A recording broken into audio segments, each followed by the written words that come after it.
بسم اللہ الرحمن الرحیم۔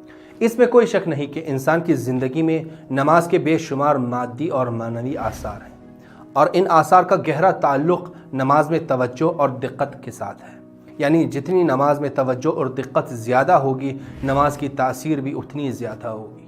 نماز میں مکمل دقت اور توجہ کے بعض آثار یہ ہیں۔ نمبر 1، سخت حالات میں انسان بہتر فیصلہ کر سکتا ہے۔ نمبر 2، انسان سٹریس کو بہتر انداز میں کنٹرول کر سکتا ہے۔ نمبر 3، انسان کے فکر کرنے کی صلاحیت کا بڑھ جانا۔ نمبر 4، انسان مختلف امور میں بہتر انداز میں توجہ اور دقت کر سکتا ہے۔ نمبر 5، مشکلات کو فیس کرنے کی صلاحیت کا بڑھ جانا۔ نمبر 6، انسان کا ذہن بہترین حالت میں رہتا ہے۔ نمبر 7، گناہوں کے مقابلے میں اپنے آپ کو کنٹرول کرنے کی صلاحیت کا بڑھ جانا۔ نمبر 8، انسان خوشی اور سکون کا احساس کرتا ہے۔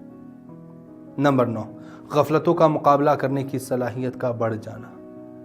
اور نمبر 10، بری صفات سے مقابلہ کرنے کی صلاحیت کا زیادہ ہو جانا۔ اور آخر میں دعا ہے کہ اللہ ہم سب کو مکمل دقت اور توجہ کے ساتھ نماز پڑھنے کی توفیق عطا فرمائے۔ اگلے ویڈیو تک اللہ حافظ۔